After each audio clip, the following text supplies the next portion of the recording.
pumps. So what is a heat pump? It's the same technology as an air conditioner or as a refrigerator. Basically, it's using refrigerant, so a highly temperature sensitive liquid gas, depending on what temperature it's at. It fluctuates between the two. And it is absorbing heat, and then it's being pumped to another place and releasing the heat. The air conditioner absorbs heat in your entire house and releases it to the outside. The refrigerator absorbs the heat from the hot soup you put in and then releases it outside of the refrigerator. And it's similar in principle to a water pump, in that a water pump is not creating water. It's not, making water happen. It's just moving water from one place to another. A heat pump just moves heat from one place to another, and it does that through the medium of a highly temperature sensitive refrigerant. Heat pumps, now some people say, oh, I got a heat pump and it doesn't work. It's not providing me with enough heat. And it's true that an earlier version of heat pumps was not adequate to our northern climate. But now the cold climate heat pump is designed to be very efficient down to very cold temperatures. They can be designed to go down to -5 degrees to -13 to even greater than that, depending on the particular brand and model that you're looking at. They also come in a great variety of forms.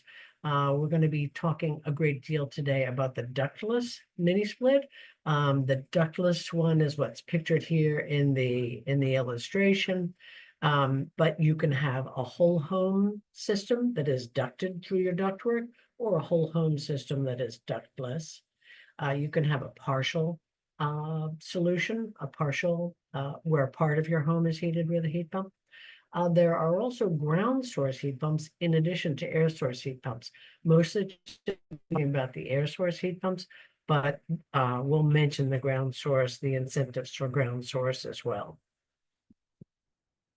So looking at a couple of the ductless indoor variations, the most common one is the wall hung unit that goes high on the wall. This is convenient for the installers because nothing's occupying that space. They can get in there and install that relatively quickly. And there's nothing blocking the airflow from that higher up space. So it's a good place to mix the whole, air in the room through that air handler. This is called a head or an air handler or an inside unit, various terminology. So that's the most common, it's the least expensive. There are also floor mounted units. Pardon me. They look basically like old-fashioned steam or hot water radiators in size and where they're located. These can be handy. You can put these on interior walls in the first floor, and actually the refrigerant line that connects it to the outdoor unit can run through your basement. So that can be handy in some designs, particularly on the first floor because heat rises. There are also ceiling cassettes in two different dimensions. These are more expensive to install. You have to be, cutting a hole in the ceiling to embed that in the ceiling, and so that makes it a little bit more expensive. And you really, mostly these are only installed in places where the technician can actually stand and work in the attic above that ceiling. So it's handy for homes that have a second floor where they want to put in ceiling cassettes and they have an attic where they can install those. Occasionally they do install them from below, but that's more unusual. So what about the outdoor condenser? These look like basically a huge suitcase, a rectangle. They're always up on a stand because in winter, there's a defrost cycle. And when it's defrosting, there's some moisture that's dripping off of here.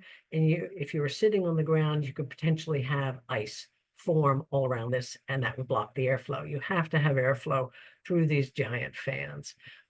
So that's the main thing. You also don't want to put it right underneath an overhang where you typically get a lot of snow dropping off. You don't want to wait, a huge weight hitting the top of these. Yeah, so basically you want to keep them free of snow, ice, leaves, dirt, that type of thing. And then there is the refrigerant line that goes from the outside unit into the house where the air handler or head is located. That refrigerant line is going to be hidden by some sort of vinyl covering. Why do we care about heat pumps at all? It's all about climate change. It's all about CO2. This is a chart from 2021, so it's a little out of date, but the principles still exist. Even with the current electric grid or the electric grid in 2021, heat pumps produced much less greenhouse gases than electric based for oil, propane, and natural gas.